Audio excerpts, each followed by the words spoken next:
Pascal, you are now rocking with that dude Pascal. We be going wild, Haitian in the building, so original. Got the haters catching feelings. Get your hands up to the ceiling and keep them held high. Cause St. Louis isn't ready. Forget about it, goodbye. Hold on, we just saying hi. Five somebody, rise up. Weekdays, catch us live. Somebody, let's go. Hey, what's up, everybody? Welcome to the Pascal Show. I hope you guys are all doing well out there. We are all kind of eagerly waiting for this thing that we got to talk about. This whole thing that's going down. We got to start getting this thing popping, get this conversation moving. So the autopsy, as we all have been, as you see in the title, if you are seeing in the title, it is clear as day. There is an autopsy that's going to be revealed here very, very shortly. I am in the middle of getting this right now so we can watch it as we go. So give me 1 second, guys. I'm going to pull this up so we can all see this for ourselves. Let's get it going because I see a bunch of people already filing into this thing. Let's go. Of course, if you haven't done it yet, hit that like button down below. Don't forget to hit that subscribe button as well. It's time to get into this conversation, y'all. Let's take a look at this. 1 second, guys. Pulling it up now as we speak. Let's go. The law enforcement, with assistance from the FBI, the Teton County Coroner Office is filing the following verdict in the death of Gabrielle Lenora Petito. We hereby find the cause and manner of death to be the cause, death by strangulation, and manner is homicide. By Wyoming state statute, no other information will be released about the autopsy. Whoa. The only thing that is released in the state of Wyoming is cause and manner of death. Whoa. Strangulation, y'all. Finally. Strangulation. This changes a lot of things right now, y'all. That changes a lot of things. Thank you for joining us. Sorry about the audio issue. I'm Dr. Brent Blue, Teton County, Wyoming coroner. After a detailed investigation by our forensic pathologist, our anthropologist, and local law enforcement, with assistance from the FBI, the Teton County Coroner's Office is following the following verdict. In the manner of death of Gabrielle Lenora Petito, we find the cause and manner to be cause, death by strangulation, and manner is homicide. By Wyoming statute, only the cause and manner of death are released. Their autopsy findings and photographs and that sort of material is not released by state statute. And I'll be glad to entertain some questions at this time. Shimon. Hold up. Because obviously I'm going to pause this because we heard. Okay, we heard, y'all. This ain't exactly Sin Vera. This ain't no accident, baby. She didn't trip and fall. All right. She didn't jump off a cliff. None of that is happened, man. Strangulation. She was strangled, y'all. But that also changes a lot of narrative because there's a lot of people thinking that there's a connection between the Kylan Schulte, Crystal Turner murders that happened in a little outside of Moab, Utah. Those two women were fatally shot. And of course, other things were done to them, other terrible things that you wouldn't wish on your worst enemy happened to these two women. So that kind of throws off the narrative of a possibility of him running around and shooting people. Okay, so we got to continue. But bruh, strangulation. The truth is out now. Finally, not blunt force trauma, strangulation. Let's see what kind of questions he gets. Hi, Brian. This is Alex with the News and Guide. Can you hear me? Wow. Yes.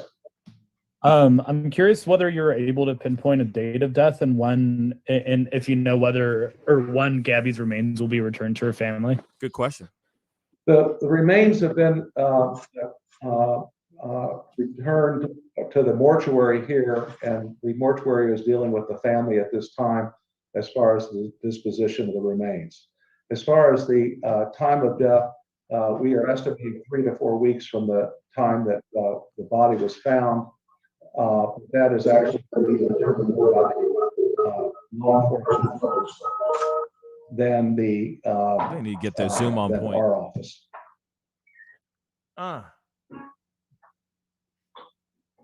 Oh my gosh. Chris, Vivian, you are able to ask your question.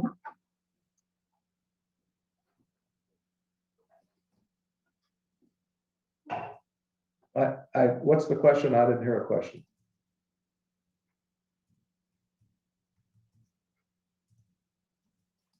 Chris, I believe that you are muted. If you can unmute yourself. Okay, it's John Walsh from In Pursuit with John Walsh on Discovery ID. Dr. Blue, thank you for your time. John Walsh. I think everybody in the world believes that Brian Laundrie killed Gabby. With your extensive work on the body, are you sure that it's Brian Laundrie? And will the FBI issue a nationwide homicide warrant now that they know the cause of death? There we go. Good question. We are only tasked with the determination of cause and manner of death. Who committed the homicide is up to law enforcement, and I cannot answer the question about the FBI. Damn. You would have to contact them. Okay. Jeremy Kopus, you. Hold on real quick, guys. I'm sorry for pausing it, but wouldn't this give them grounds to actually put charges on Brian Laundrie? Wouldn't this make them go, hey, we need to, you see what I'm saying? Like, wouldn't that? Very good question, though. But wouldn't this give them grounds to put cases for Brian Laundrie to actually catch a case other than just credit card fraud? You are now allowed to ask your question. Yes, hello, doctor. If you could please, can you comment on any other bruising, maybe on the body that possibly was healing, possibly older bruises or cuts that might have been healing over the last couple of weeks before her passing? By Wyoming state statute, no other information about the autopsy is released, just the cause of death. Dang. And he's like, and that's it. That's all she wrote, y'all. Hi there, this is Heather Lee, a reporter at ABC Action News in Tampa, Florida. I just wanted to know if you could explain why it took about a month for this process to finish. I think a lot of people were hoping that they would learn this information sooner. So I just think if you could just explain the process and why it took a month. Well, the main reason was that we were very exacting in our examination and the detail by which that examination was done. We were waiting for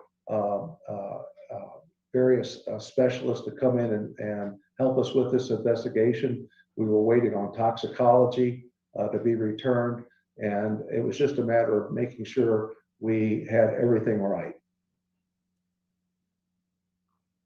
Thank you.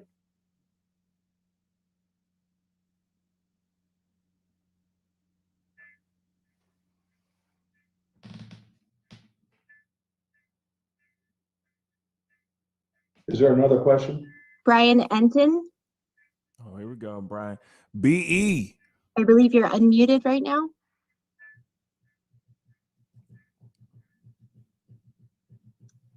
Okay. Steve Fabian. Yes, hi, doctor. How are you? I am curious if any DNA samples were taken from Gabby's remains, and also if the body was intact. Are you able to tell us the condition of Gabby's remains? I can tell you the DNA samples were taken by law enforcement, and all I can tell you about remains is that the body was outside for 3 to 4 weeks. Oof.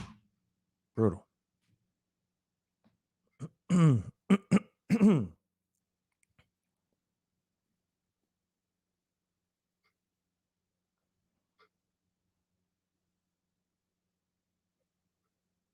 Anyone? Chris Vivian, do you have your hand up? Was that a question? I didn't hear the question there. Question. Dr. Blue, Yes. it's John Walsh again from In Pursuit with John Walsh. You will probably be the most important witness at the trial. And I asked you before how confident you feel that Brian Laundrie, and they use the semantics. He was a person of interest. I'm old school. He was the only suspect ever. And I just wonder, you're going to be the most important guy at the trial, probably.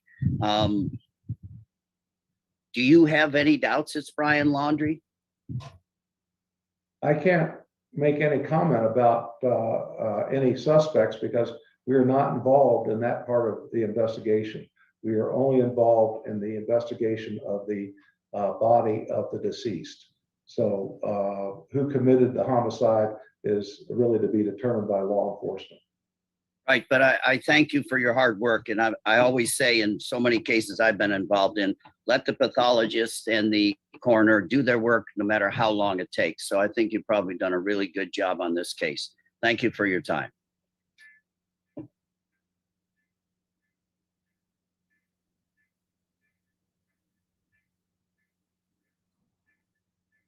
Hey there, doctor. This is Rochelle Aline with ABC Action News in Tampa. Just a quick question. Can you kind of walk us through the process to how you arrived at this specific manner of death?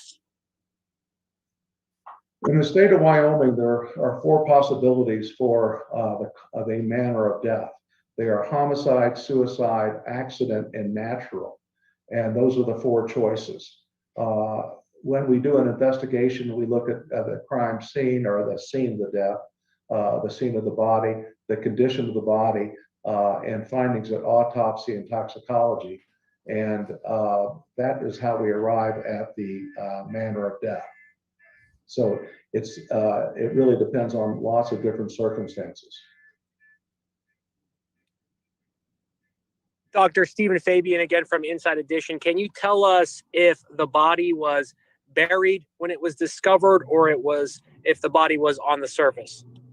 I can't tell you that. That's would be. You can't tell him anything, y'all, because we're not allowed to release that information.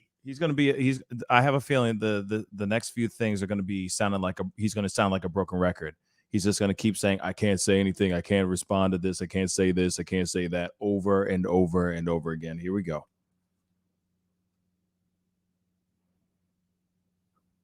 Kelly Vaughn.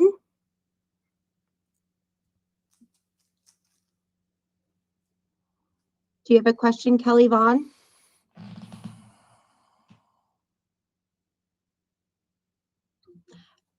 We have Brian Enting in the chat who has a question. What's your question, Brian? Was there any impact on her body from weather or wild animals in the national park? I'm sorry, I didn't hear the question. Was there any impact on her body from weather or wild animals in the national park? All I can really comment about that is that her body was outside in the wilderness for 3 to 4 weeks. In other words, KSL assignment? In other words, her body most likely got mauled up pretty bad by wild animals. That's basically what they're saying here. Remember, the only way that they were able to, from what we understand, one of the ways that they were able to identify her body was with her tattoos. I repeat, with her tattoos. So imagine what her body looked like being out there in the heat, nature, the harsh weathers and climate, insects, bugs, decay, wild animals, you name it, all out there. Imagine. And that you can basically answer the question yourself. You are unmuted.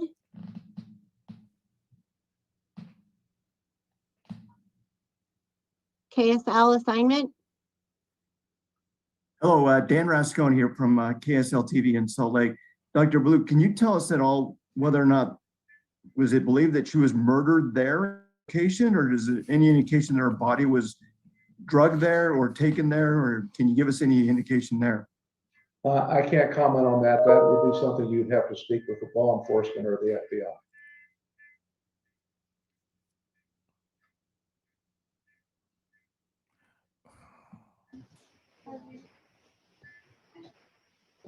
Matthew Sella. Matthew Sella, do you have a question? Hey, Dr. Blue. It's actually Jimmy from dailymail.com in New York here. What were the results of the toxicology reports? And is there any suggestion that Gabby had any drugs in her system? And if so, what were they? What were they? The results of the toxicology are not public knowledge by Wyoming Institute, so I can't comment about that. This is ridiculous. Thank you. So we have like a I said, question from the chat. Come on. Was Gabby Petito pregnant? She was not pregnant. Boom. See all you mother loving liars out there. All y'all putting out this crazy stuff saying that she was preggers and stuff. Prego. Stop it. Stop with the nonsense. Finally debunked. Finally. Damn. Thomas Tope. Hi, doctor. My question, did you seek the advice of a forensic entomologist or forensic botanist during the course of your investigation? The FBI has sent materials to a forensic entomologist.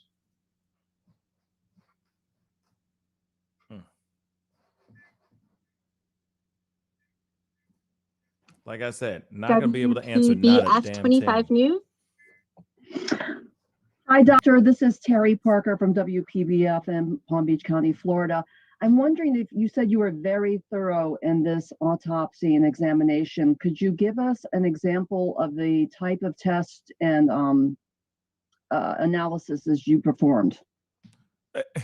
It's like, how do you bake a cake? Like, you really want to know all the stuff that went down, all the procedure. Here we go. Autopsy included a whole body CAT scan, a examination by a forensic pathologist, an examination by a forensic anthropologist, and toxicology evaluation.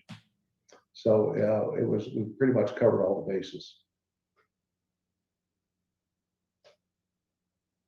Jeremy Kopis. Yes, doctor, thank you for taking the question again. You mentioned that strangulation is the cause of death. Can you talk about how you came to that conclusion? I cannot. That is part of the autopsy findings and is not discoverable by Wyoming statute. Was there any other cause of death that was a possibility in this case? Good question. Well, we look at all causes, all possibilities when we try to determine cause of death, but this is the cause of death that we determined. I have a question from chat. It is, hit that like button, guys. was the manner of death obvious? Strangulation marks, bones, injured neck.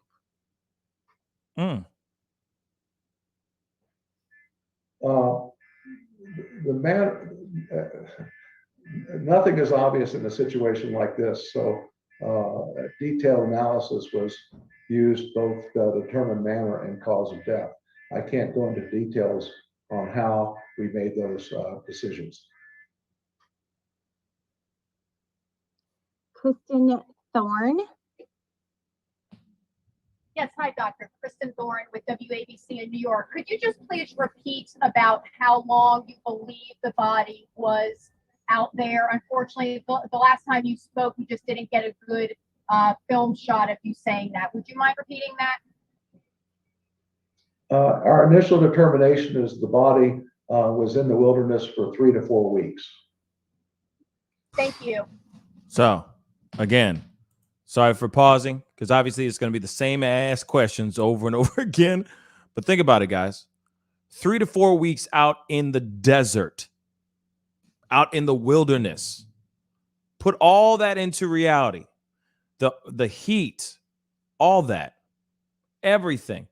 3 to 4 weeks. So imagine what happened to, I hate to put that grisly thought in your mind, but think about it for a second. Marinate on that for a second. A body out there, 3 to 4 weeks, decomposing.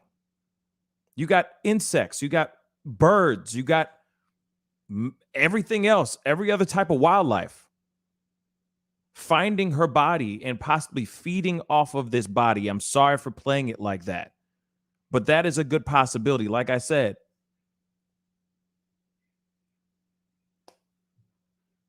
I'm sure there was a lot that they couldn't make out of because her body was mauled to death, or mauled, not to death.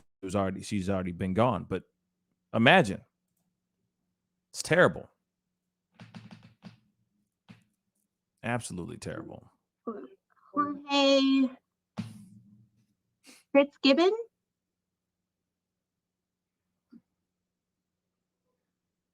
You have to unmute.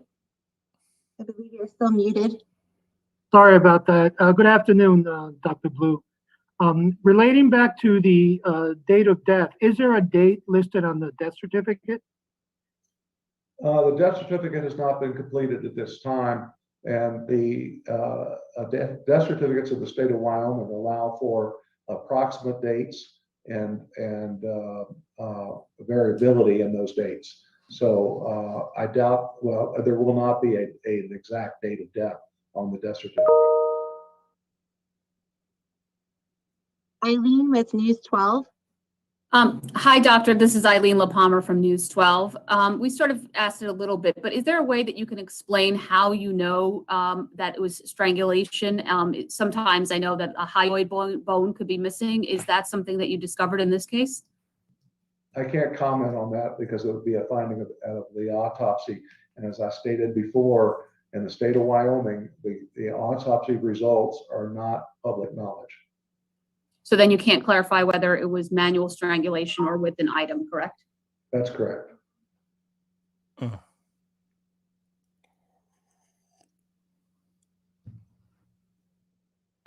Michael Ruiz. Thanks for making time for us, doctor. Was the entire examination conducted at your lab in Jackson, or was Gabby Petito's body shipped to another facility?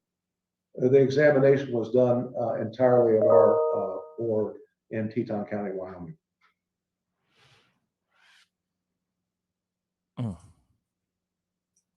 Anna Gregorio. Gregorio. It's actually Ashley Banfield with News Nation. Doctor, thank you for taking the time today. Can I ask you if from the very beginning of your process, was it obvious that the cause, not the manner, that the cause was strangulation and that you just needed this to prove it out? Or were you completely unaware from the beginning what the cause of death was for Gabby Petito and had to resolve through a number of puzzle solving manners and other experts to arrive at that final cause determination? In a situation like this, nothing is obvious. And so the cause of death required investigation.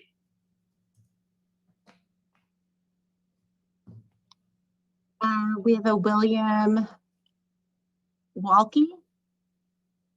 Hey there, Dr. Blue. My name is Will. I'm from KHOL Jacksonville Community Radio here in Jackson. You're a small town coroner here in Western Wyoming. This case got so much national attention, as we can see right now. Can you speak on what it was like doing your job with such a big spotlight on you? Thanks. Well, it was quite the media circus and continues to be. Unfortunately, this is only one of many deaths around the country of people who are involved in domestic violence. And it's unfortunate that these other deaths do not get as much coverage as this one.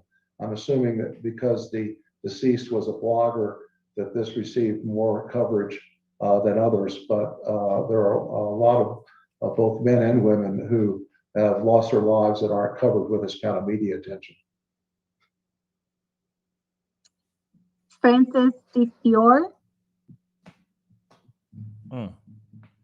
Yes, hello. This is Francis DeFiore from the Port Charlotte Sun.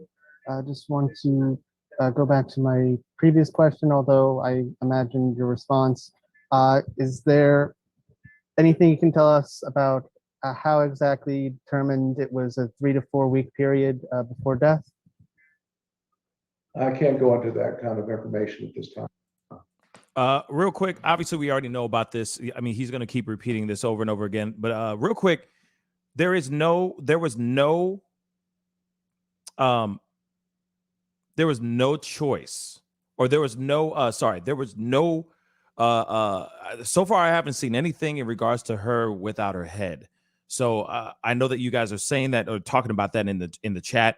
The coroner right here hasn't even said that at all from what I've heard so far. But then at the same time, I don't know. We every report I've ever read about them finding her body, they have never said that she was without her head. So that might be a little bit of a stretch, but I don't know. I understand. Thank you very much. Folks, this is JB Buno on WFLA Now. We're going to go back to the Zoom call here in just a second. We do have an update from the attorney of Brian Laundrie. Stephen Bertolino has issued a statement that's coming up here next. We have the Snack Squad. Snack Squad. Hey, this is Andy Mercado from Mercado Media. Could you go over the length of time the autopsy report took? And thank you for your time, Dr. Blue. Well, the length of time was involved in the sense that we received a report from the investigating and examining forensic pathologist. We had a report done by our anthropologist, and we had toxicology studies that were done in addition to the report from the radiologic studies. So all these came together, and that's what took time for us to complete this investigation.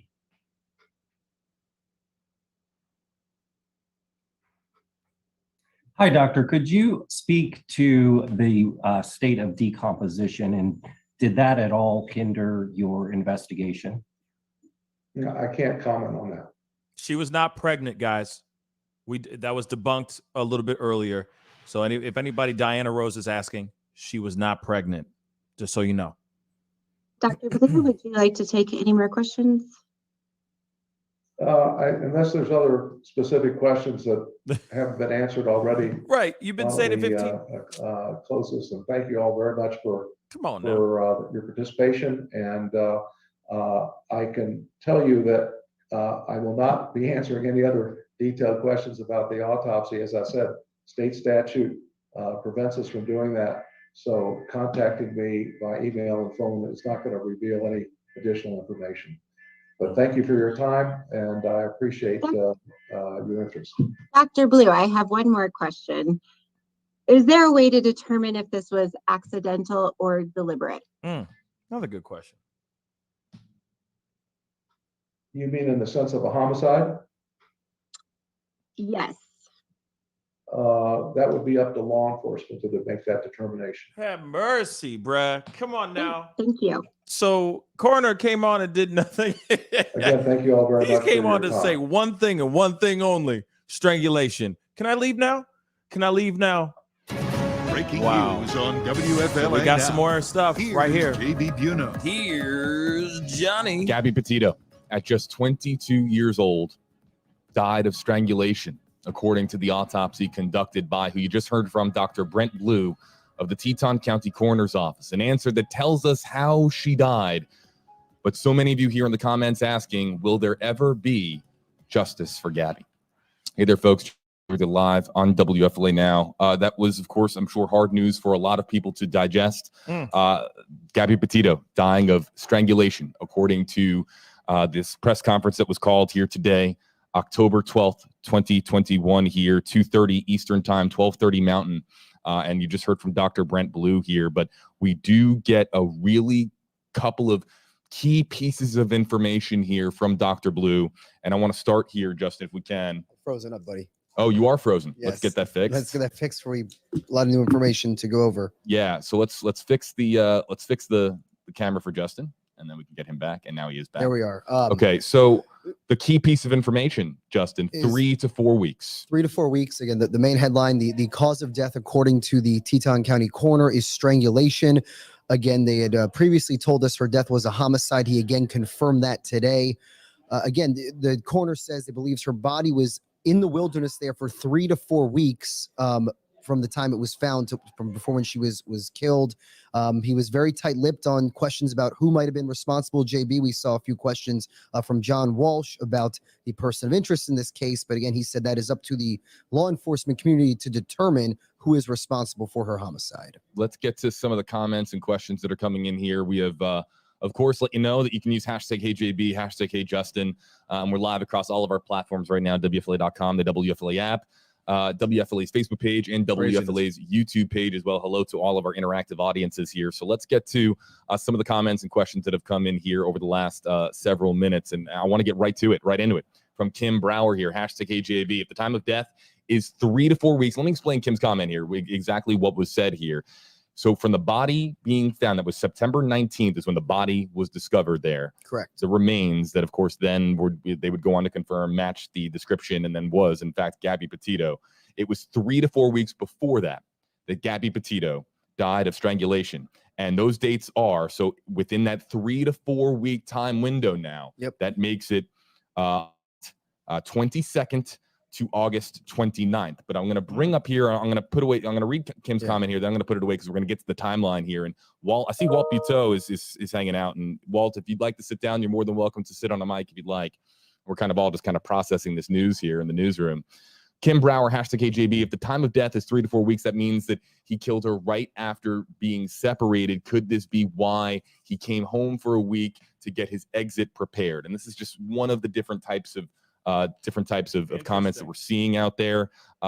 Kim, but let's put away your comment really quickly. Jump in real quick in this. I think this more fits into that period of the 27th to the 30th, JB. That is when the FBI has put out a request for information from people who are in the Bridger Teton National Forest, Spread Creek dispersed camping area, the 27th to the 30th. So again, he has that 3 to 4 week window. I'm still honed in on those days, the 27th to the 30th. He was also asked about whether an actual date of death will be put on her death certificate. He said it might just be a date range. They might never know exactly the date it was, JB, but I'm honed in on about 3.5 weeks before the 19th would fall right in that 27th to the 29th of August. Those are the dates I'm most honed in on from this news conference. I agree. And I think we also have to focus on the 27th is the last day that somebody saw her. This 27th is the last day she texted her mother. And the doctor, the coroner also pointed out, under Wyoming law, he doesn't have to put a date on there. He can put a date range. And again, and by the way, the 27th is also the day that the van was spotted by the video, the woman from Spring Hill, right? So the 27th, again, I agree with Justin. I think that period of time is still there. Obviously, it's possible they can go all the way back to that 4 week range, but I think they kind of do that out of precaution, right? I still think those 3 dates are key. I want to really quickly show our audience here a live picture from, we'll tap the touchscreen here. We'll go live to outside of the laundry home here. We're just keeping an eye here on the laundry home here to see if there's any neighbors that gather outside. This is now, of course, a story that has led to this day as far as the coroner releasing the cause of death for Gabrielle Petito, and it being that Gabby Petito died of strangulation. JB, if I could just jump in one more thing, because you did tease this. Our colleague Masa Saidi during that news conference, that's right. And I have it right here to read if you don't mind. If I can go ahead, JB. Absolutely. So as we take a look at the laundry home, a reminder at this point, the only crime that Brian Laundrie has been charged with is debit card fraud. This is the news statement just into the newsroom, courtesy of our colleague investigator Masa Saidi. It says, quote, from Stephen Bertolino. Gabby Petito's death at such a young age is a tragedy. While Brian Laundrie is currently charged with the unauthorized use of a debit card belonging to Gabby, Brian is only considered a person of interest in relation to Gabby Petito's demise. At this time, Brian is still missing. When he is located, we will address the pending fraud charges against him, end quote. That is the news statement, courtesy of Masa Saidi from Stephen Bertolino. What jumped out to me, JB, is that this statement acknowledges that he is accused of fraud using Gabby's card, which the charging document did not say. That's right. The family attorney on Dr. Phil did say they believed it was her card. Here is the attorney for the Laundrie family acknowledging that he is charged with unauthorized access to her bank account, which I think is significant. I'm sure that it's just small compared to the looming charge that could be out there, provided that, of course, if he is named a suspect, that charge, of course, being, would that charge be murder? Debit card, that charge of use of unauthorized access devices of an amount aggregated to more than $1,000. It's probably really small time compared to, of course, what could be around the corner here. But again, we got to stay rooted in reality because listen, Stephen Bertolino is 100% right. I know that there's a lot of comments here flying up and down our screens here from YouTube and on Facebook right now. As frustrating as it might be for some of our audience joining us here live right now, Brian Laundrie is still just a person of interest. But he's wanted for this federal charge, and that obviously changed his status from just a missing person to a wanted fugitive. And that was a significant, another one of the twists, JB, in this whole case. Another headline, a rumor we can say is now put to rest, is the coroner did say she was not pregnant.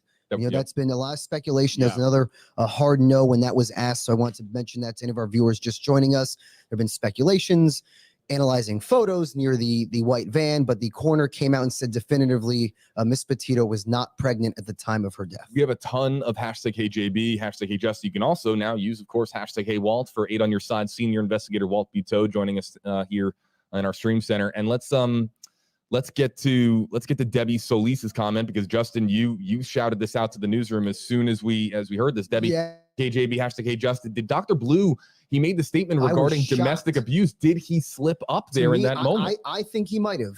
Again, John Walsh asked the question on everybody's mind, could a certain person of interest have done this? He said, that is not my job. That is the role of the FBI and law enforcement.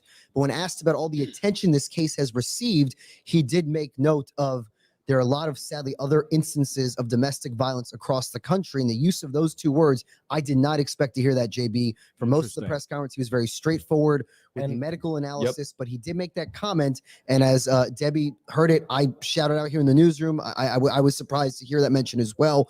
But we do know, JB, as we've talked about, the positives from this tragedy. Again, we don't know all the answers here. We'll go what they say, that there has been a raising awareness. We know Gabby's father has talked about, if you're in a bad relationship, look to get out there. And hopefully this awful tragedy can lead to other positive change for people who are in bad relationships. I was surprised by the domestic abuse comment there, Walt, given of course, the magnitude of the viewership, the amount of people that were watching. I think we had about 250,000 or so people watching just our stream. I can't imagine all the live streams across the internet, just how many people were watching that moment. So, Walt, I'm sure you were as surprised as any that was uttered. We heard Dr. Blue there saying repeatedly, I have to stay focused on what the results of the autopsy are, what the body tells me. He can't even go into super specifics without compromising, of course, the federal investigation. So for him to say that there, that's a curious moment, of course, here in the press Dr. conference. Blue also reflected on, after a question by,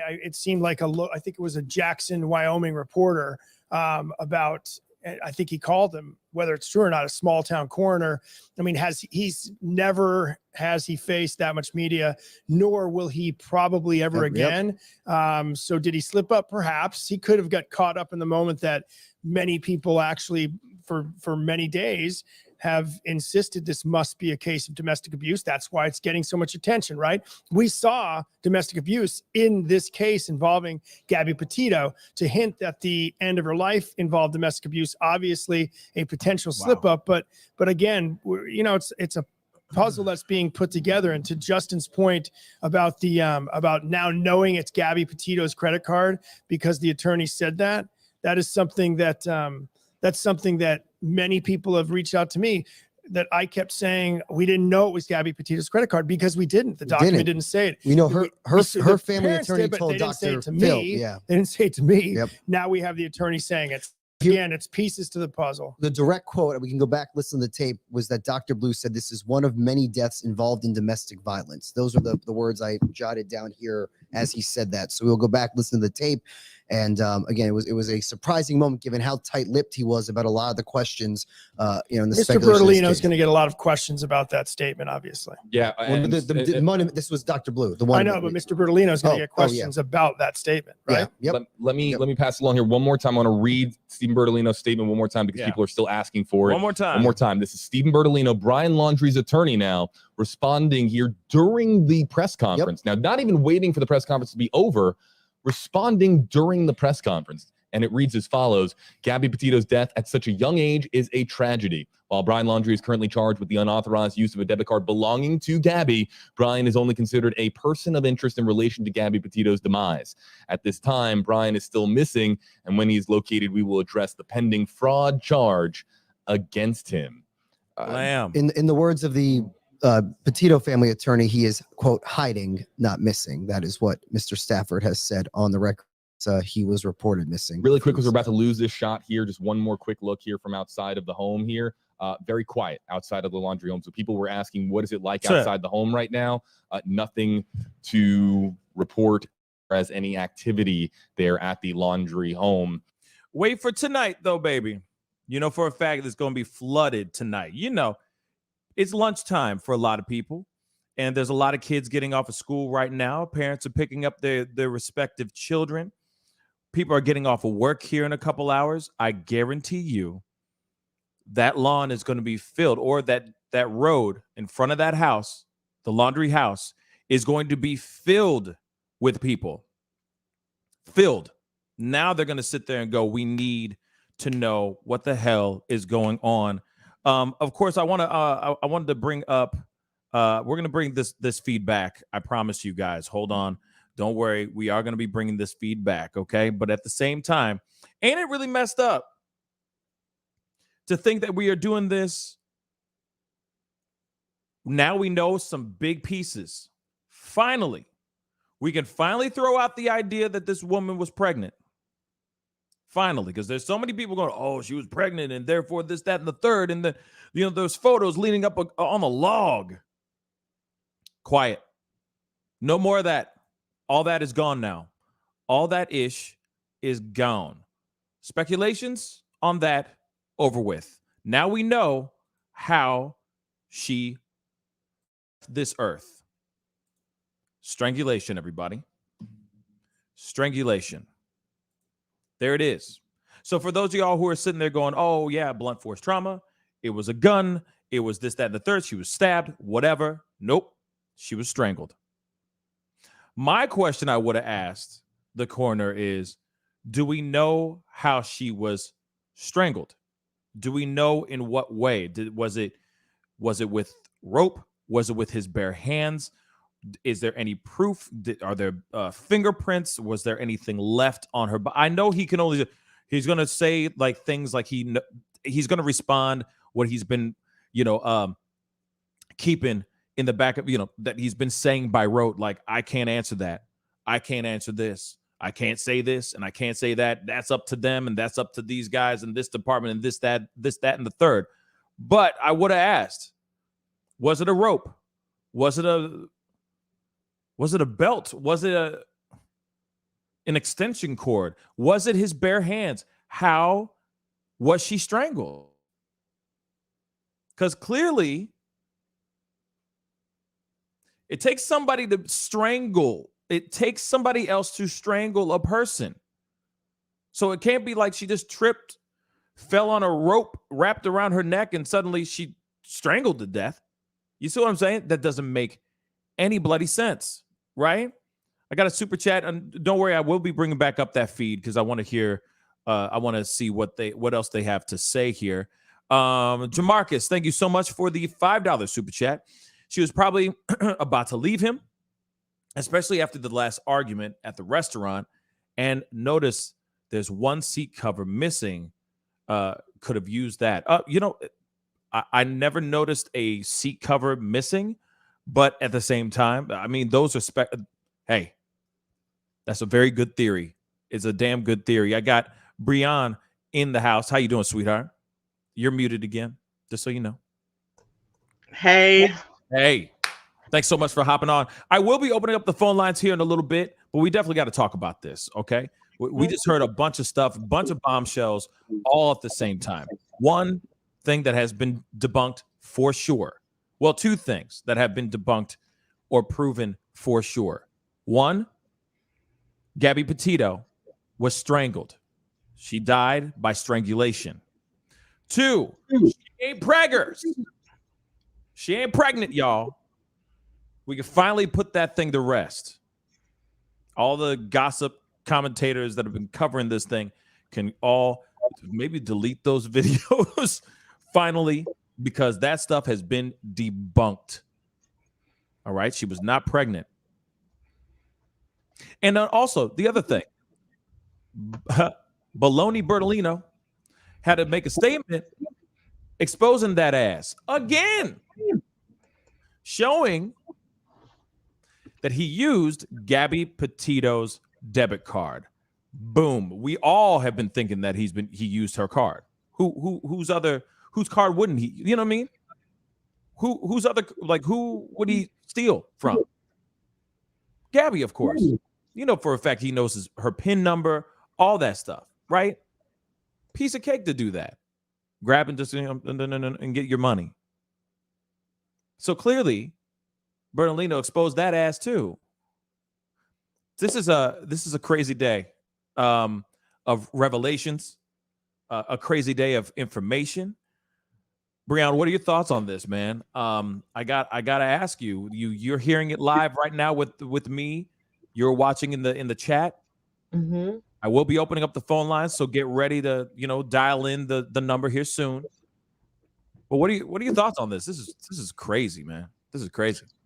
Well, I guess I'm not surprised. So with strangulation, I'm not surprised with all the talk that was going on about this being a potentially a DV situation, and that with Brian being the abuser, and Gabby being the victim, that oftentimes, strangulation one is a very intimate crime, and that it also happens in a fit of rage, so like a crime of passion. Yeah. It's often unplanned, and so I would be curious if there was no premeditation. If they say, okay, this is a crime of passion, what else charges will look like if he's found to be the perpetrator? What other charges will they stack because he ran, right? Because he ran, he left the crime scene, and then he became a fugitive. For me, I'm more curious now what the criminal investigation will look like. If there is a criminal investigation on this, I mean, let's be real.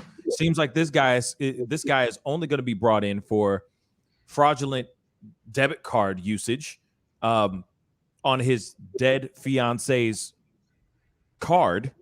Mm-hmm. I mean, come on, man. Like, dude did it. Come on now. Mm-hmm. Dude did it. Dude did it. And clearly they said and thank God for the WFLA fellas that were covering everything. They said the timeline. If you notice the timeline.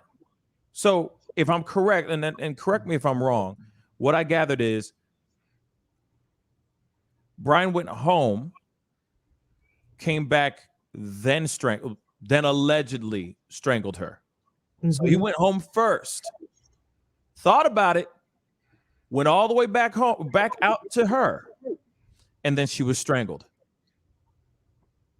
And then God knows what he did. Discarded the body, jumped back in her car, and drove his lanky, bald ass all the way back to Florida. Mm-hmm.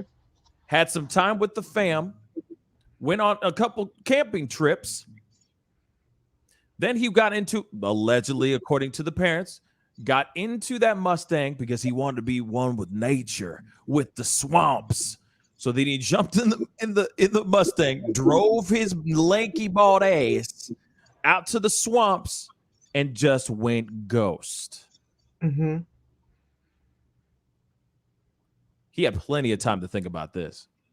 You know for a fact he flew back home, and there's already proof that he went back home, emptied out a locker with all of hers and his stuff. What did he do? What did he do? Emptying out all that stuff. Why? Hopped back on a flight, flew his lanky, bald ass back out. Mm-hmm.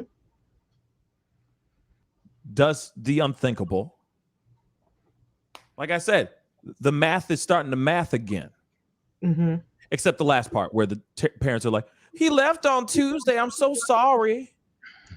I'm so sorry. He left on Tuesday. He wanted to be a part of nature, a part of the swamps. He wanted to meditate in the swamps. So I'm so sorry. We forgot to tell y'all, law enforcement. So sorry. That doesn't make any sense, y'all. No damn sense. Clearly, we now know this man did it. Yes, I'm clapping at all y'all. I'm sorry. This man did it. Okay? So can he catch a case? But here's the thing though. Let me be real. Yeah, openly avoidant. Yoga in them swamps. Okay? Yoga at the swamps. He wanted to namaste around swamp. I still don't get it. I don't get it. Like, you know, he was a poser from what we're understanding now. You know, oh yeah, namaste, but then you're gonna go and I'm all about peace and love and being one with nature, but you're still strangling your fiance to death. You ain't got no chill.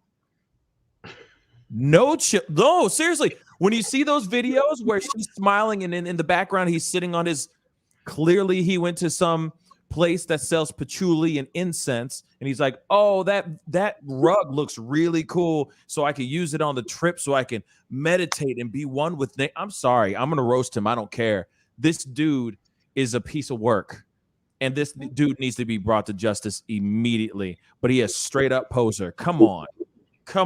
He's sitting on his little yoga mat, you know, cross-legged, just, you know. I'm just saying, he's all about peace and love and being one. Yeah, he does this heinous act, allegedly. Come on, y'all.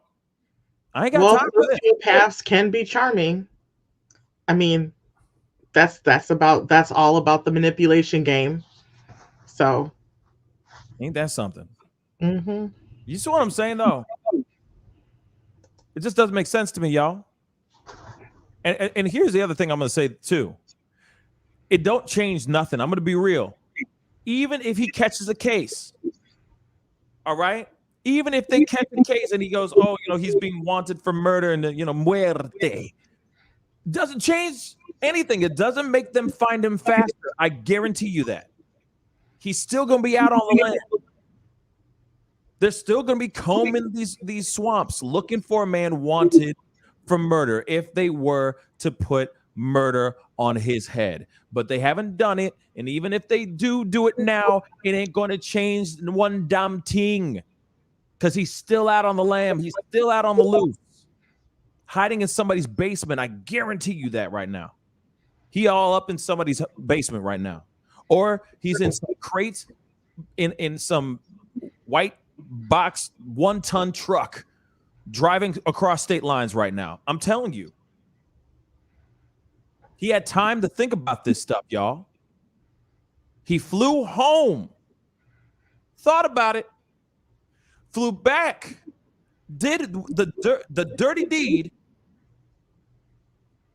discarded her body like a rag doll, jumped back in her car, and drove his lanky, bald ass all the way back to Florida. Mm-hmm. Florida. So let me ask you this, Pascal. Unbelievable. What do you think the motive is?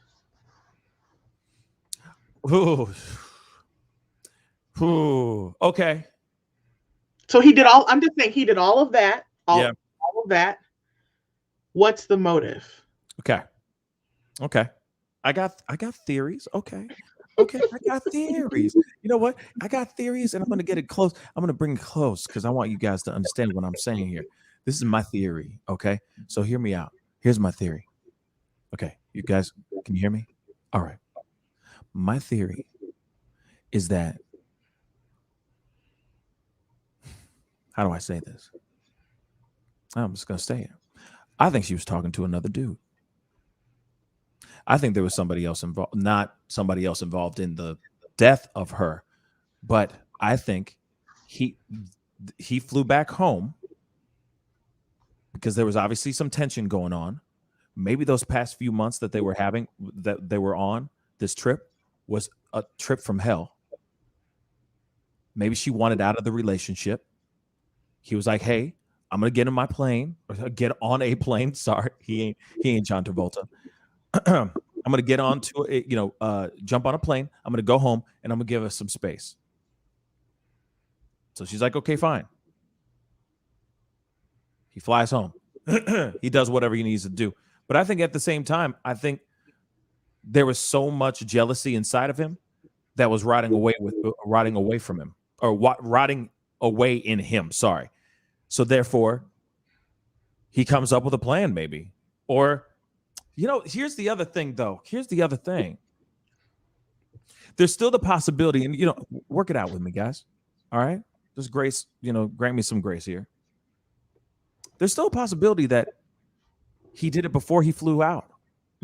Because here it is. Remember, I'm gonna back it up because it's a little intense. Let me say this to you guys real quick. Remember, we watched the body cam footage. She did not want to drive that car. She did not want to drive that car alone. She did not want to go a night alone. Period, boo. Period. So, if he was to jump onto a plane and fly his lanky bald ass, where was she? For a fact she wasn't gonna be cool with chilling. You see what I'm saying? For a fact she wasn't gonna be cool chilling in with that van by herself. Hell to the no. So where was she during that time? My guess is that there was a crime of passion. He done messed up. He did something completely terrible. He jumped on the plane. He went back home. He thought about some stuff. He packed some ish up. Maybe the body was in the car, or maybe he had already disposed of the body somewhere else, hid it somewhere that he knew only he could find, went home, maybe explained it to his pops. They went off, cleaned all this stuff up. He said, son, you need to go back out there. You need to go and put that body somewhere else, son. Can't be in the back of that car. You need to move it somewhere else, son. So then he flies back out, gets in the car, gets rid of the body. I hate to say it like that, but disposes of the body, and then drives his 60-hour drive back to Florida. Because it doesn't make sense. This is the part where the math ain't mathing.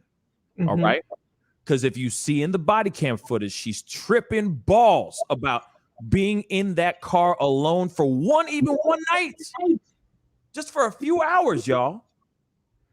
For one night, she's tripping. I'm not throwing any shade on her. I understand this. I understand her fear. It's a woman out. I'm not knocking anything. I'm sorry, guys. I'm not trying to knock, women. I hear you guys roar. It's not like that. But on some real stuff, a woman by herself in a car out there in the wilderness, there's plenty of creepy crazies out there. We were seeing this day in and day out. Okay? You think she's going to be okay with him hopping on a plane and going home for a couple days? Bruh, come on now. I was born during the day, but not yesterday, y'all. That's where the math ain't mathing. So he must have done it, allegedly, before he hopped on the plane. And then he hashed some idea out, probably talked to the parents, probably talked to Roberta. And Christopher got in on it later on. She's like, well, you need to get rid of anything that you have that is connection with her. We can make it seem like she disappeared. We can make it seem like she just ran off.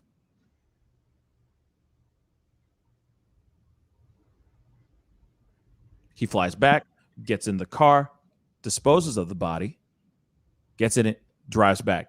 The entire time on the phone with his parents, talking about plans, talking about what they're going to do, how they're going to do it, so on and so forth. That's plenty of time. That's weeks of planning that he could have had. Mm-hmm. So yeah, doesn't make sense for her to suddenly go, babe, we need some space. When she was attached to him. She didn't want to leave him. She didn't leave. So why suddenly she just has a change of heart? Like, bye.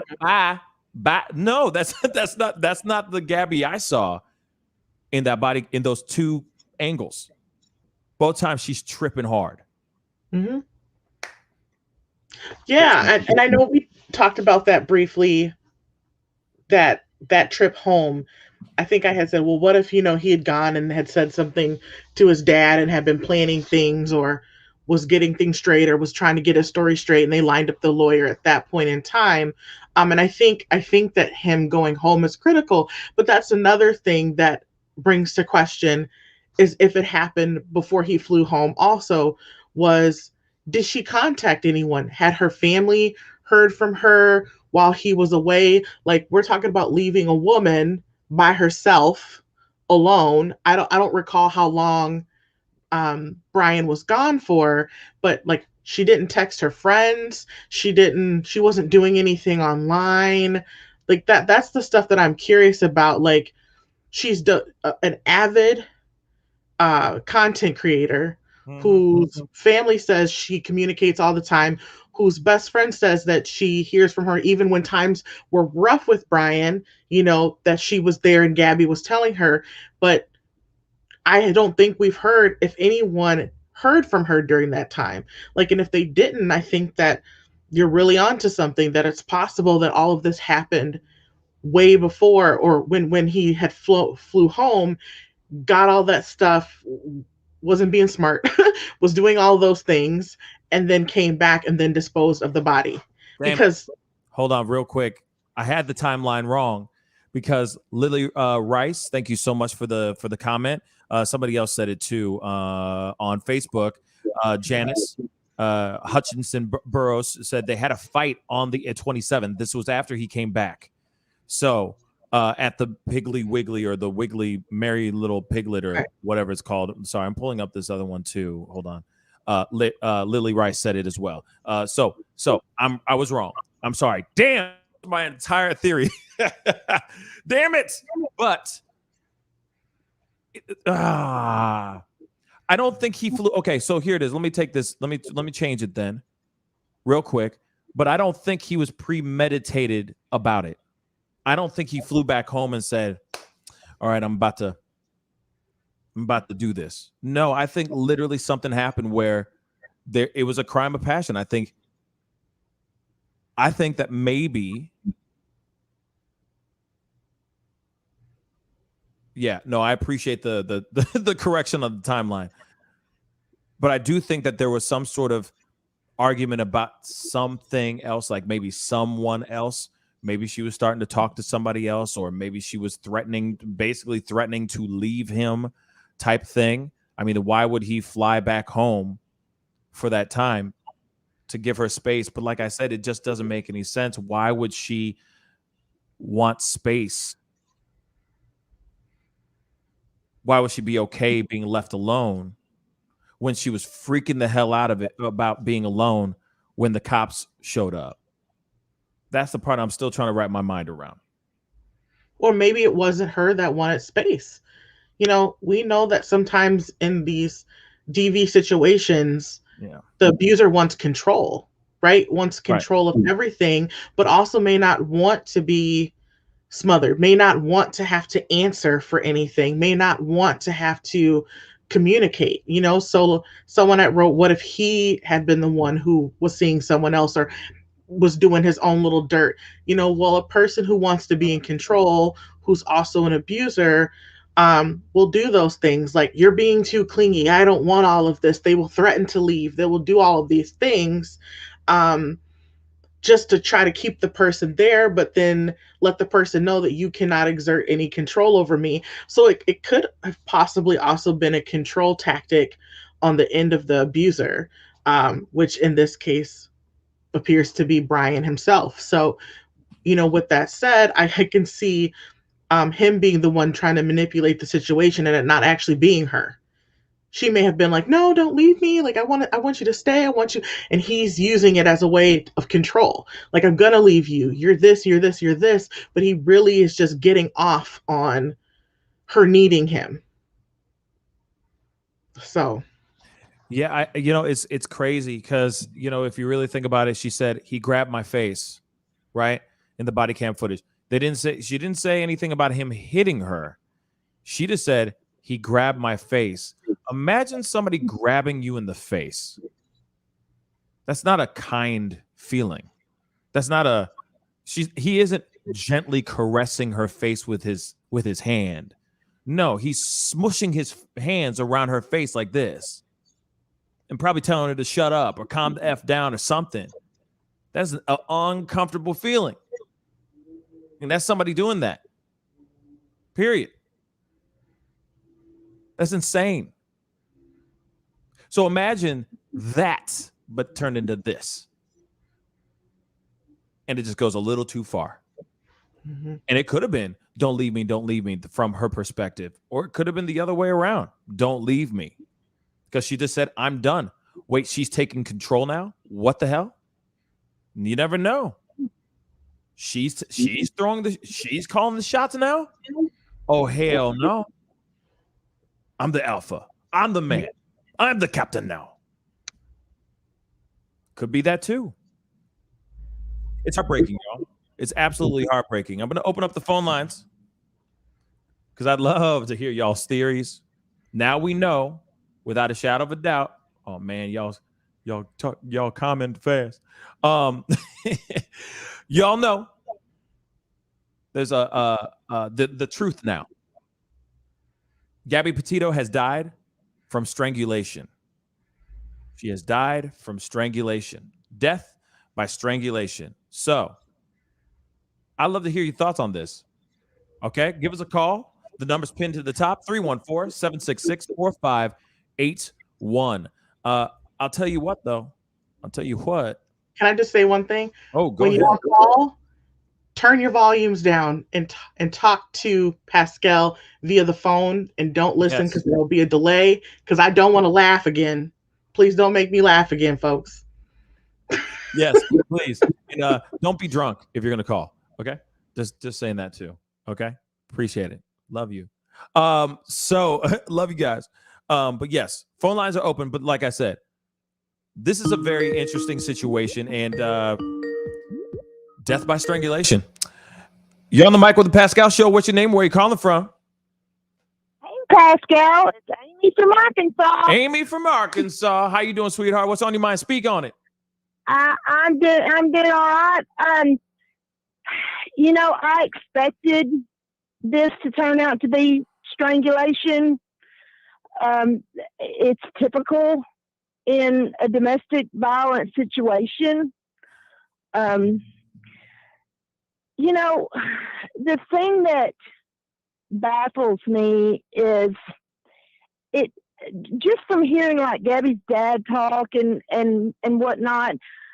I feel like this road trip was on her dime.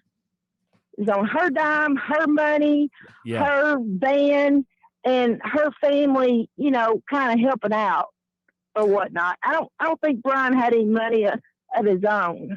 I think that's a decent theory. My theory is that maybe there was an agreement where he was paying the bills, like he was working, he was paying the bills for other things, and she was saving her money for this particular trip. And you know what I'm saying? Like she was saving money for the trip while he was working, paying maybe the bills or whatever they had to do. Because I'm sure they were paying rent in the parents' house. Huh? I was saying, I'm sure the parents were not letting them just freeload in the house. I guarantee you they were Yeah. probably paying some sort of rent in that house. So I think what was Yeah. happening is Gabby was probably saving money while Brian was the one paying the bills or paying the rent, at least in the spot.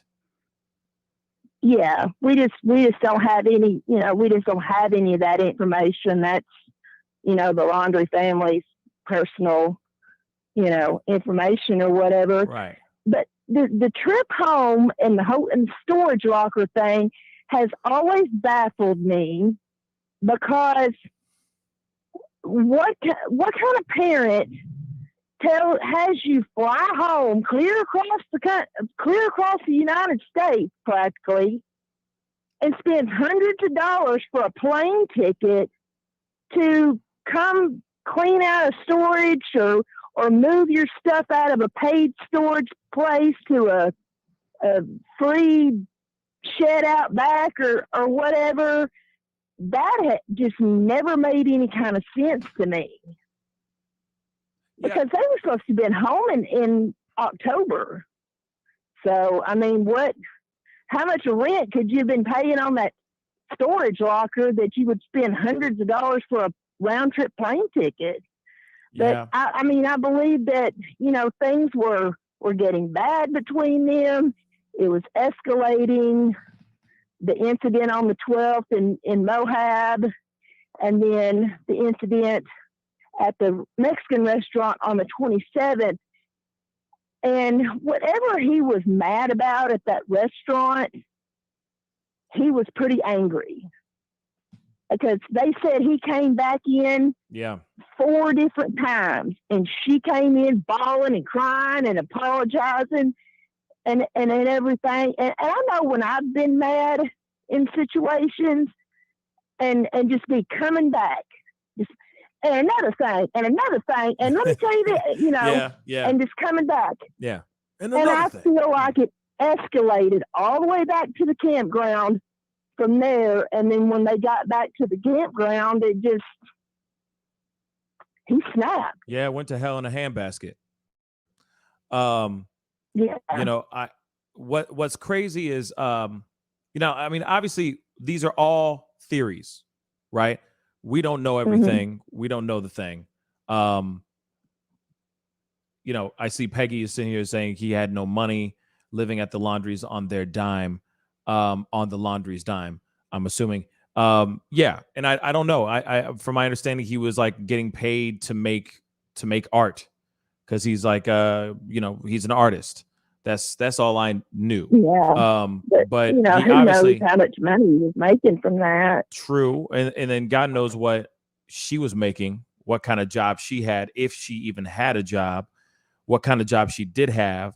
I heard they worked at some kind of supermarket. I heard they both worked at some kind of supermarket, and someone told me the name of the supermarket, and I would have to look back on Twitter, I think, and see what the name of that supermarket was.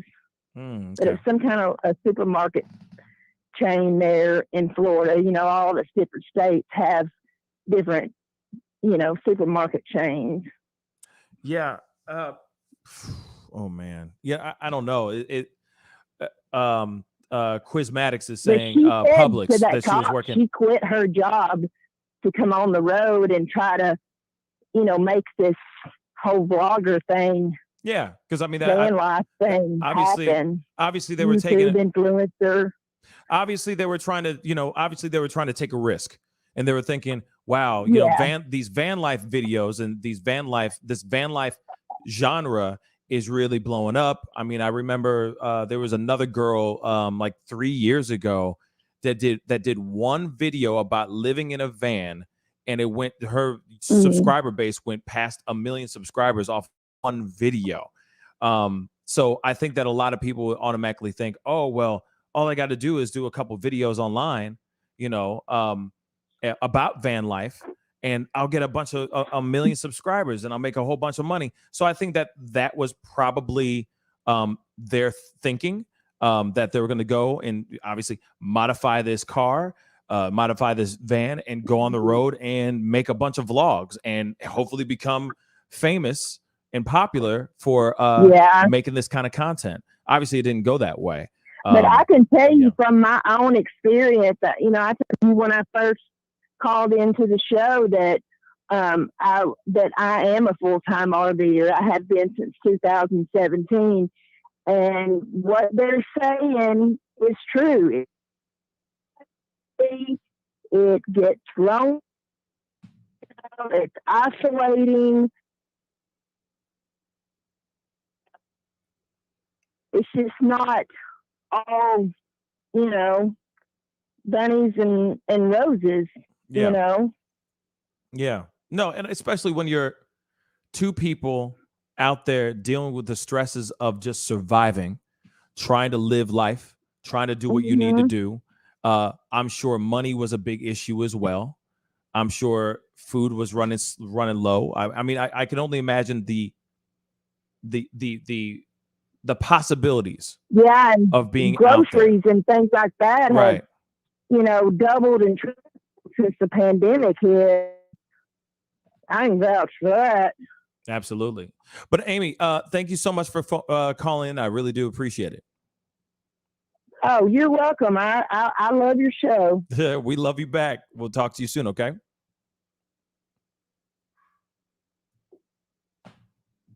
Bye. Phone lines are still open, guys. There were some people that were trying to call in and I lost them. But the phone lines are still open. But yeah, the possibilities of everything here are endless. Obviously, we don't know everything. We do know a little bit more of a solidified timeline now, which is helpful, right? It's hella helpful. But clearly we know without a shadow of a doubt that he did it. I'm sorry, allegedly, but let's be real. The man did it. You're on the mic with the Pascal Show. What's your name and where are you calling from? Hey, buddy, it's Jordan from North Vancouver, BC. How are you? Hey, Jordan, how you doing, man? I'm chilling. What's on your mind? Speak on it. Good. I called last week and we spoke, and I asked you if you thought that when they brought him in on the credit card fraud, if they would end up charging him with murder. Yes. And now that we have the autopsy report out, do you think that there's a stronger possibility of that happening? Yes. Or do you think that it's still going to be just a bring him in and then they cut him loose right away? No, hell to no. They go if they do get him, and if he gets dragged in, right? They are going to throw everything on him, bruh. He ain't leaving that station. Not never. I mean, I'm sure his bail is going to be absolutely astronomical. He is obviously a flight risk. That's not going to happen. They're not going to allow him to do anything. I don't even think he's going to be denied bail. If he gets caught, they're going to put it. They're going to throw credit card fraud. What's that again? He'll be denied bail on the credit card fraud? No. They're going to put other charges on him. They'll put other charges on him. Do you believe that now? Yes, I do think that. Because now you have death by strangulation, and he's the only one that's been with her. Obviously, once they get him, they're going to throw everything and the kitchen sink at that ass. I trust and believe.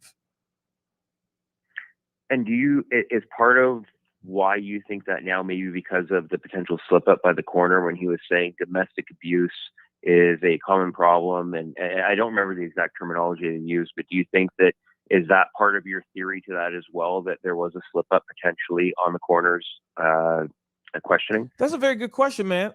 Jordan, thank you. Thank you for the question. Here it is. I think this. Yeah, he slipped up. He slipped up big time. And that's fair. That's totally fair. You know what I'm saying? And I get he's a it. Small town guy. Yeah, you know how often you that trained, that properly vetted for media, when especially media asks you this. It's almost like a lawyer, right? When they're cross-examining somebody, they'll keep asking the same question, but they just reword the question 15 different ways. You see what I'm saying? And I feel like this corner, small town dude, probably, as soon as he gets done with that, goes to the local watering hole and drinks his Busch Light and enjoys his life. He's not properly vetted like this. He's not like living his life like this. So of course, after 20 minutes of the same question, it's going to slip out for sure. Of course. Yeah. And even John Walsh tried it 2 or 3 times with him, right? I mean, he tried to use different terminology the second time. He tried to appease him by, saying how much he was going to be a part of the case and everything, and he still wouldn't give it up. But I think that just the opposite questioning coming in different angles probably threw him off a bit. And it was just, and the question was more to him. And I think that that's why he slept up, because he was feeling like he's finally getting a question about him and not about Gabby, right? Yep. Or about the autopsy itself. It was more like, how has this affected you? And then when he felt that it was more personable, his natural reaction just let go. True. So anyways, man, thanks for your time. I appreciate it. And I love watching the show. Thank you, man. Appreciate it, man. Talk to you soon. Take care. You too. Peace. Yeah. I mean, like I said, this dude, I mean, for me, I am smiling because, ooh, that's loud. I am smiling because we finally have more evidence that points straight to this man, period. I am very happy about that. That the questions, some of these lingering questions have finally been answered for sure. You're on the mic with the Pascal Show. What's your name and where are you calling from? Hi, how you doing? This is Kim. I'm calling from Florida. I'm originally from Boston. Okay. How you doing? What's on your mind? Speak on it. Fine. Yes, hi. How you doing? So I have several things I'd like to say. Shoot. So I believe the coroner was limited to what he could say per instruction of the FBI. Okay. I also believe that Stephen Bernalino, the laundry's attorney, and the laundries have him somewhere. Yep. They're hiding him out somewhere with a relative, a friend, something like that. Yeah. And I also believe that he came back to Florida. There was something in that locker that he needed to take care of. And he also, I believe he had a conversation with his mother and father and told them what happened. And they told him basically, come home, we'll take care of everything. We'll clean the van. We'll do everything we need to do.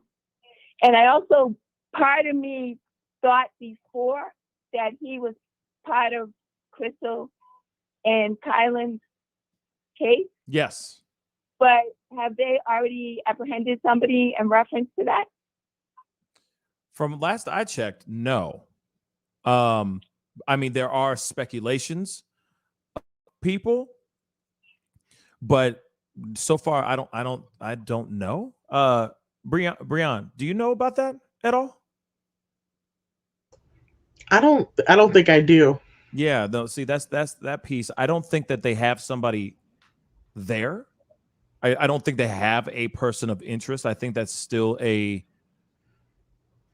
up in the air. But I'll say this though, real quick. This says a lot if there is any connection to those two women, that married couple, and Gabby Petito, because they're two completely different acts of violence that happened between these three women. So the MO, the rhythm, people who are like serial killers, let's just say, they have a way of doing things, right? They always do this one thing and one thing only all the time, right? Or they do a series of things and it's almost like a ritual, right? It's like religion. The fact that you have two women that were shot, and then of course other grisly acts were done to them as well, and you have Gabby Petito that was strangled, that says something. That there's a possibility that there's no connection whatsoever to these three women, to these two different incidents. Yes. Also, I'd like to add the fact that when that text message was sent to her mother in reference to her grandfather, Stan, that stands for send the authorities now, that I was advised. Oh. So yes, that was revealed. So also, he was also reading those very dark, deep books, the novels. Yeah, the Chuck Palahniuk or something like that. the guy who wrote Fight Club, for example. So yes, I mean, there is photos and stuff showing him reading those things for sure. Yes. So basically, he was acting out what was going on and taking place in those books. Mm. So because basically you have to go into the mind of how a killer would think.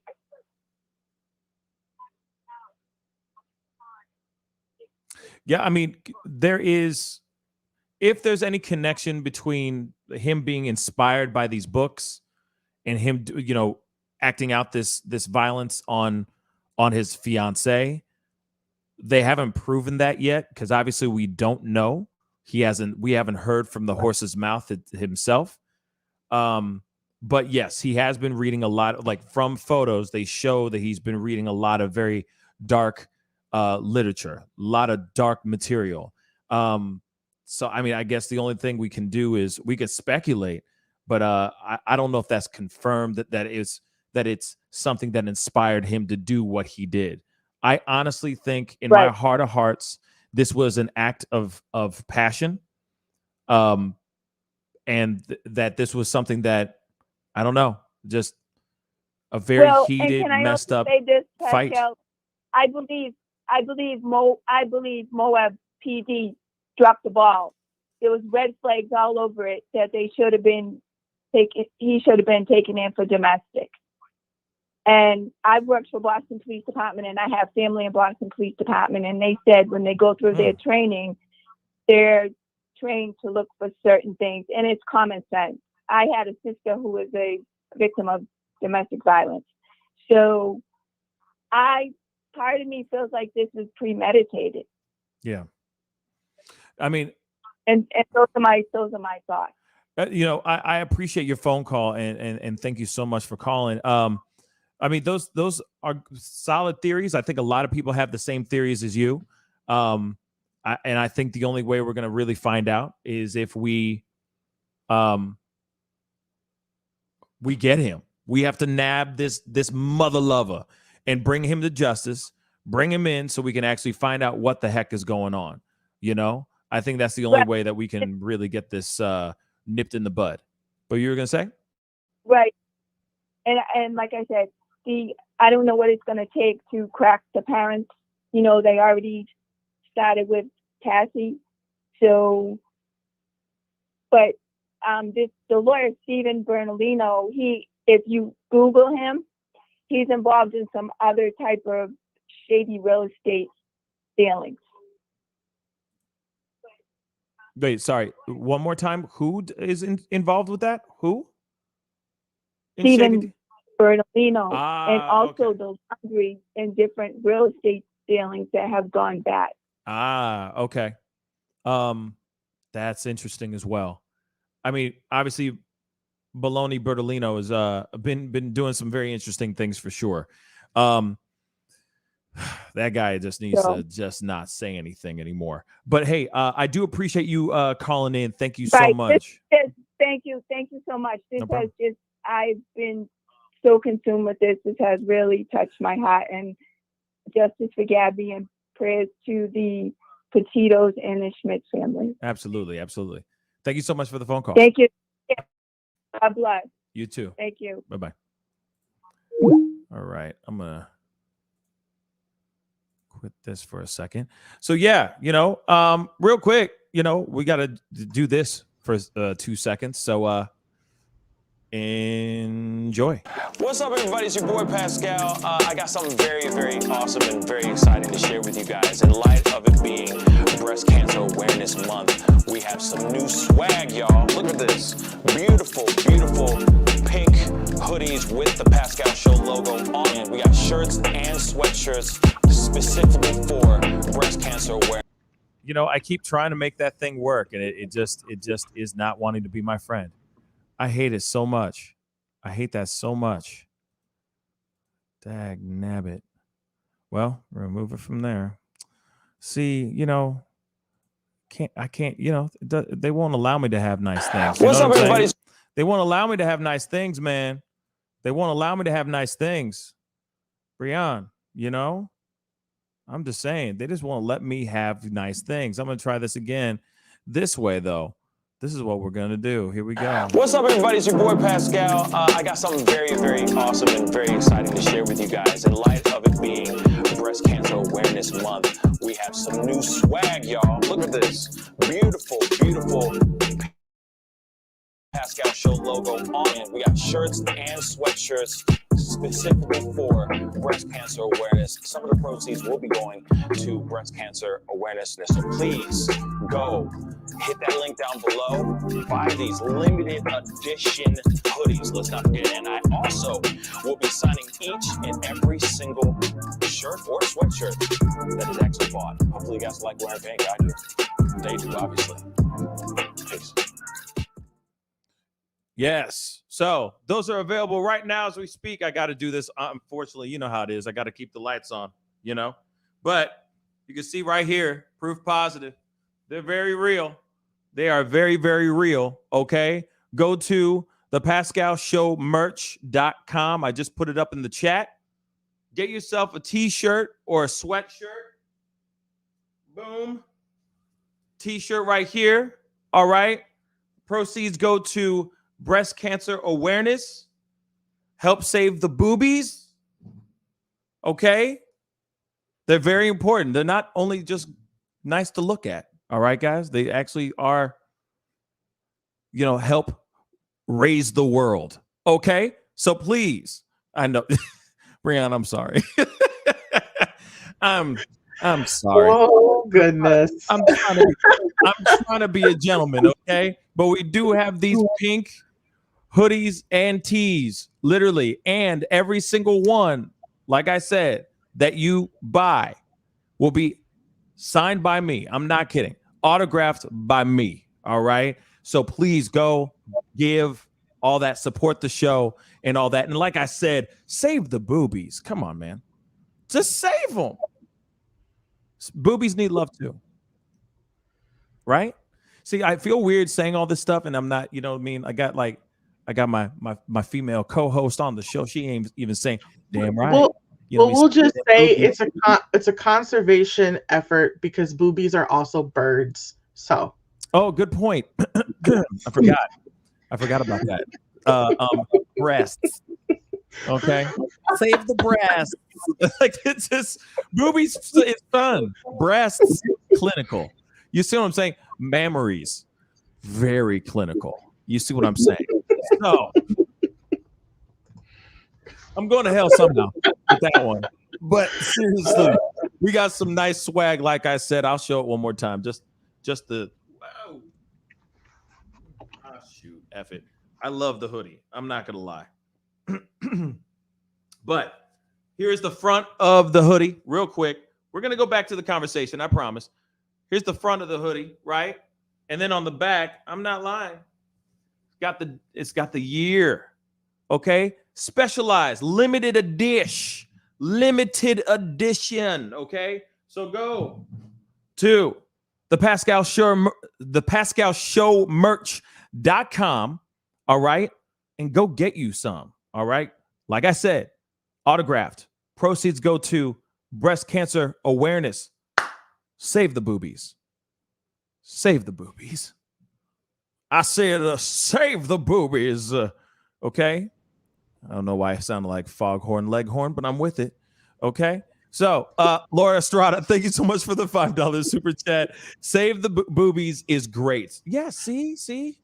We were thinking about putting that on the shirt, saying save the boobies, but I was like, is that mean? Is that, you know what I mean? Is that off color? I don't know. And then as soon as we were like, if we have to ask, we have to like question it, maybe it's a bad idea.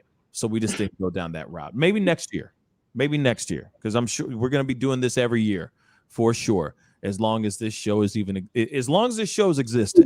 all right, we're going to be doing this. Like I said, we're trying to bring some awareness to the boobies. All right. Save some boobies. Okay.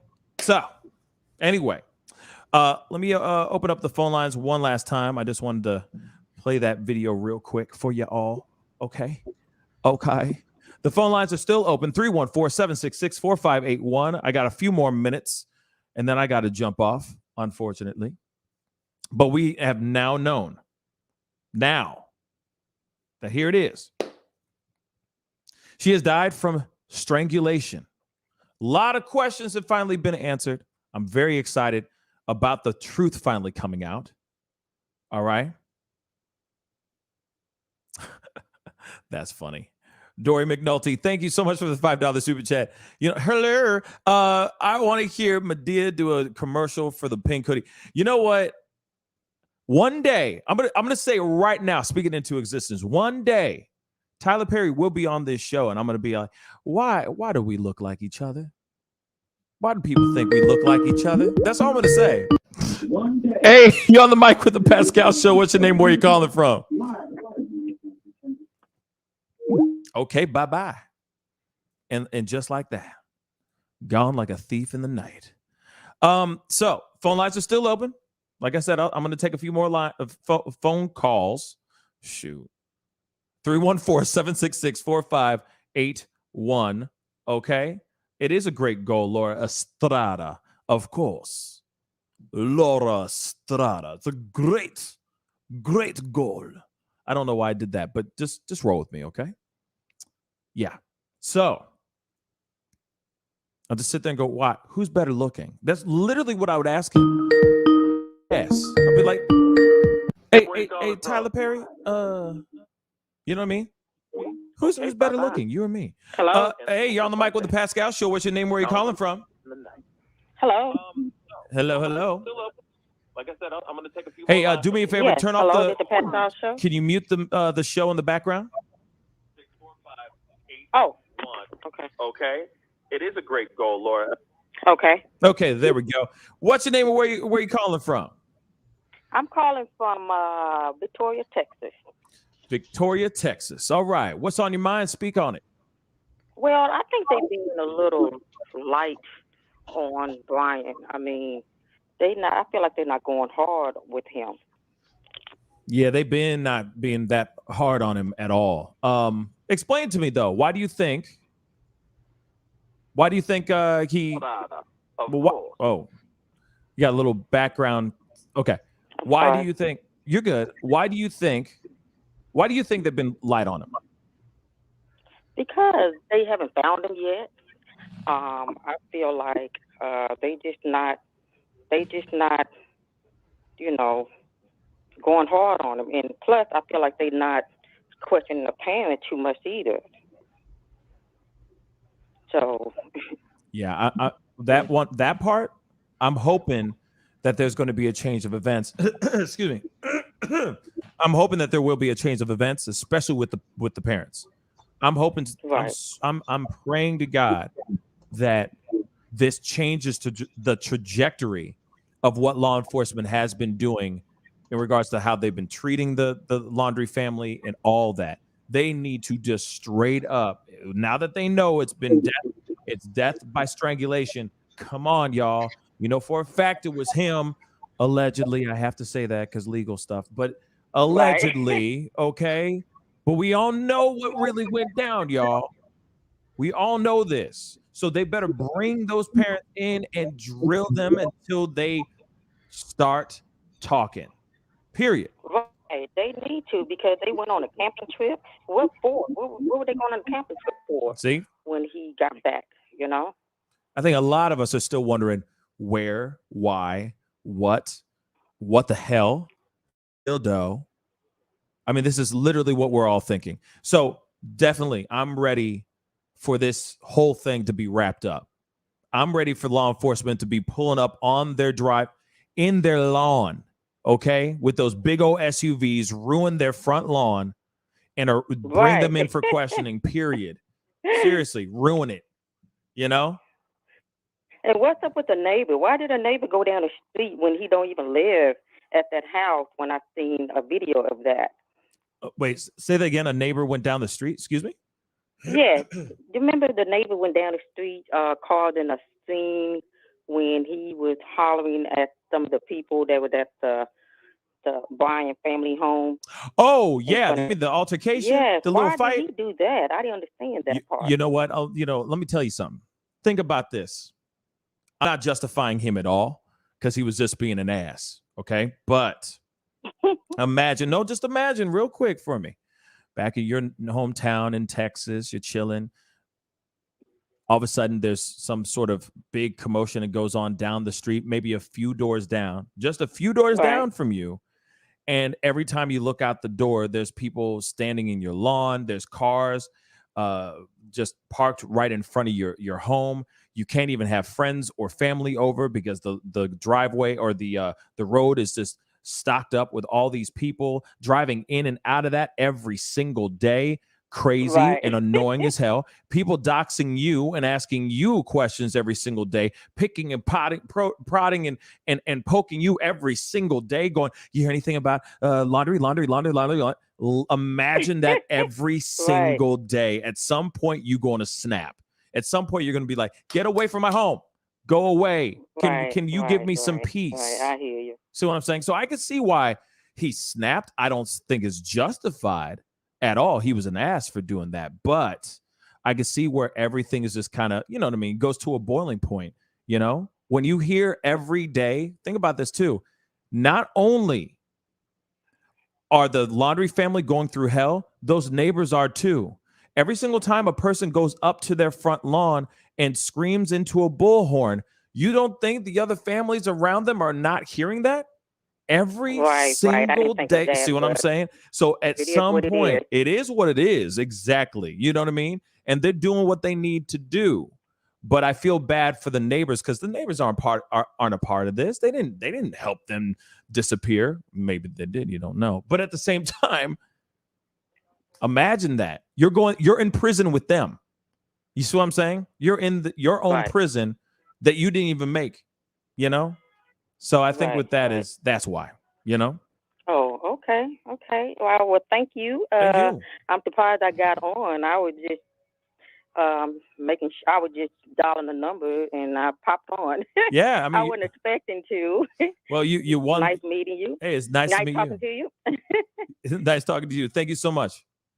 Thank you. All Bye-bye. right. Bye-bye. Oh, okay. That's going to be the last call. That's going to be the last call for today. So that is the show, guys. You know, I want to say a big thank you to everyone who came on. I really do appreciate it. Everyone. Okay, Brianne, thank you so much for being on. It's always a pleasure. Always. It's never a dull moment when I'm hanging out with her. You know what I mean? Hanging out with Brianne. Hey, it's the truth, though. You know what I'm saying? We always have a good time. That's for sure. That's for sure.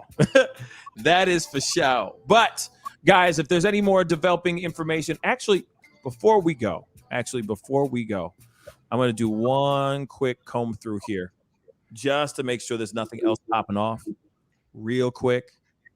I guess so far, nothing else. Oops.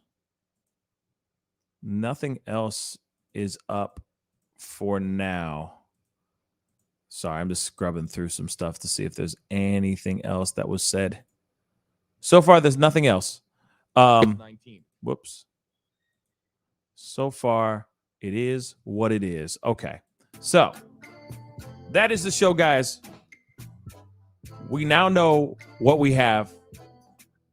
This information we've all been waiting for. Took 3 to 4 weeks to finally get this information. And the information is this. Gabby Petito died from strangulation. What does this say? Does this say Brian Laundrie was involved in it?